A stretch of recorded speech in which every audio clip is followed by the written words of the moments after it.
துக்கப்படும் போது என்ன சொல்கிறாரு, நான் என்னுடைய கர்மாவை என்ன பண்ணி ஆகணும், அனுபவிச்சு தான் பார்க்கணும்.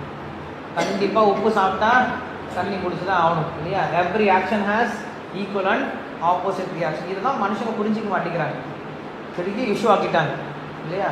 மகாவிஷ்ணு அப்படின்னு ஒருத்தர் பேசினார், பாப புண்ணியத்தை பற்றி பேசினார், அதை பெரிய இஷ்யூ ஆக்கிட்டாங்க. நீ எப்படி பேசலாம்? இந்த சுச்சுவேஷன் பார்த்தீங்கன்னா ரொம்ப ஈஸியாக அவர் என்ன பண்ணியிருக்காங்க, ஹேண்டில் பண்ணியிருக்கணும். அந்த சங்கர் அப்படின்றவர் சொன்ன ஆர்குமெண்ட் என்னது, கண்காதா சொன்னார் இல்லையா, அவர் சொன்ன ஆர்குமெண்ட் என்னது, அதான் கவர்மெண்ட்ல இதுக்கு என்ன கிடையாது, பர்மிஷன் கிடையாது. அவர் சொன்ன ஒரே ஒரு ஆர்குமெண்ட் வந்து இதுக்கு கவர்மெண்ட்ல பர்மிஷன் கிடையாது. இதுக்கு என்ன பதில், ஆமாம் பர்மிஷன் கிடையாதுன்றதான் உண்மை. கவர்மெண்ட்டில் பர்மிஷன் கிடையாது, கவர்மெண்ட் ஸ்கூலில் நடத்துறதுக்கு பர்மிஷன் கிடையாது. நீங்கள் சொல்கிறது கரெக்ட் தான் சார், கவர்மெண்ட் ஸ்கூலில் பர்மிஷன் கிடையாது, சாரி. இதுக்கு மேலே நீங்கள் தெரிஞ்சுக்கணும் அப்படின்னா என்னோட யூடியூப் சேனலில் பாருங்கள். யூடியூப் சேனல் லைக் பண்ணுங்கள், சப்ஸ்கிரைப் பண்ணுங்கள், கமெண்ட் பண்ணுங்கள். இல்லை நீங்கள் என்ன பண்ணுங்கள், எங்கள் ஆசிரமத்துக்கு வாங்க, நான் சொல்லிக் கொடுக்குறேன்.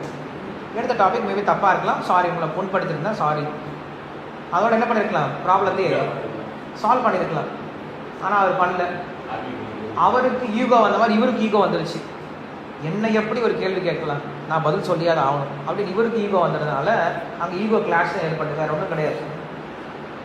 அவர் சொன்ன விஷயம் ஒரு பேஸில் பேசுகிறார், இது கவர்மெண்ட்டில் ரூல்ஸ் எங்கே இருக்குன்னு பேசுகிறார். ஸோ அந்த பேஸ் இல்லாமல் நம்ம எதையுமே என்ன பண்ண முடியாது, டிஸ்கஸ் பண்ணவே முடியாது.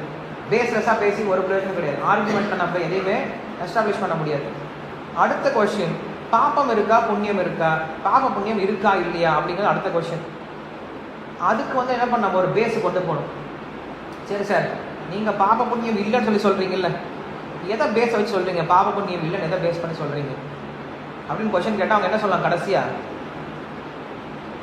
எங்கள் தலைவர் இருக்கார், பெரியார் இருக்கார், அவர் எங்களுக்கு சொல்லிக் கொடுத்துருக்காரு, இந்த உலகத்தில் பாவமும் கிடையாது புண்ணியமே கிடையாது, அவர் சொல்லிக் கொடுத்தா நாங்கள் திருப்பி சொல்கிறோம் அப்படின்னு சொல்லி சொல்லுவாங்க.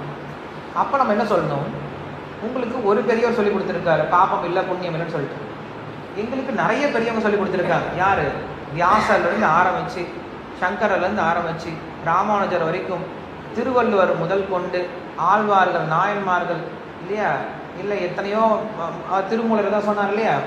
இங்கே பார்த்தோன்னா ஆயிரக்கணக்கான பெரியவர்கள் இருக்காங்க. இவங்க எல்லாரும் என்ன சொல்கிறாங்க, பாப புண்ணியம் இருக்குன்னு சொல்லி சொல்கிறாங்க. நீ காட்டக்கூடிய ஒரே ஒரு பெரியவர் இருக்கார்ல, அவர் என்ன சொல்கிறாரு, பாப புண்ணியம் இல்லை அப்படின்னு சொல்லி சொல்கிறார். இப்போ இதை நீ என்ன பண்ண, ஜட்ஜ் பண்ணிப்பார், எந்த பெரியவரை நீ எடுத்துக்க போகிற.